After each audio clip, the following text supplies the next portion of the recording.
O DNA econômico do Brasil. Por que o país não decola? Por que será que um país com tanto potencial como o Brasil parece que não decola na economia? Hoje vamos mergulhar numa investigação baseada na análise de Rui Paulo para tentar desvendar o que ele chama de DNA econômico do Brasil. Essa é a grande pergunta.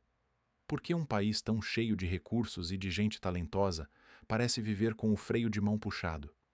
É a história da eterna promessa que, por algum motivo, nunca se cumpre por inteiro. A resposta não é óbvia e não está na superfície.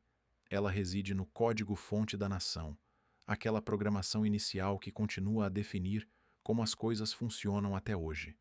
Para entender isso, precisamos voltar no tempo.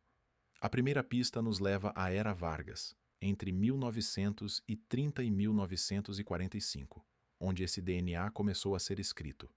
A análise aponta 4 elementos principais daquela época: incentivos para a indústria, com muita proteção do Estado, a criação das grandes estatais, uma nova legislação social e, fundamentalmente, a ascensão do patrimonialismo.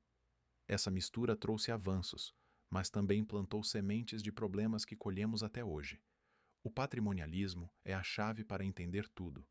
Imagine que a conta bancária do governo e a conta pessoal de quem está no poder se misturam.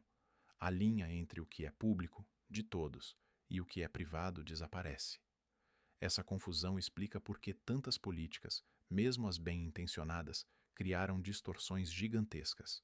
E isso não foi um caso isolado da era Vargas. A investigação revela um padrão histórico que se repetiu sucessivamente, independente de quem estivesse no comando. Na era Dutra, as reservas do país foram queimadas em consumo. Com JK e o famoso 50 anos em 5, o financiamento veio via dívida e impressão de dinheiro. No regime militar, o milagre econômico baseou-se novamente em projetos estatais e dívida externa. Para fechar o ciclo, a Constituição de 88 acabou por engessar o orçamento. Governos de ideologias diferentes, mas todos reforçando o mesmo DNA: dívida, superdependência do Estado e rigidez fiscal. Mas e hoje em dia? Os reflexos ainda são visíveis. Basta olhar para o cenário atual, como o novo arcabouço fiscal. No papel, a ideia de responsabilidade com as contas públicas é ótima. Porém, na prática, cria-se uma armadilha. A regra amarra o aumento dos gastos ao aumento da arrecadação. Ou seja, para gastar mais, o caminho escolhido não é a eficiência ou o corte de gastos, mas sim o aumento de impostos.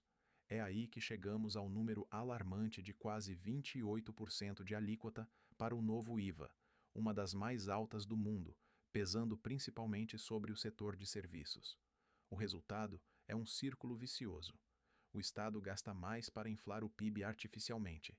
Para pagar a conta, aumenta impostos de quem produz.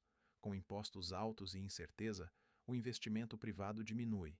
E, sem esse investimento, o crescimento sustentável a longo prazo estagna. Diante de todas essas pistas do DNA original dos anos 30 ao padrão histórico e às evidências atuais, chegamos ao veredito. Quem é o culpado? As provas não apontam para uma única pessoa, partido ou governo. O culpado, segundo a análise, é uma ideia enraizada na mentalidade do país: a crença de que não existe o social antes do econômico.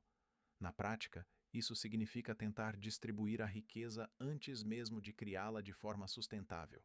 É a tentativa de pular etapas, focando nos objetivos sociais sem construir a base econômica forte necessária para sustentá-los. Isso nos deixa com uma pergunta final e decisiva. Se o problema é este ADN econômico que se repete há quase um século, será que é possível reescrever o código-fonte de uma nação inteira?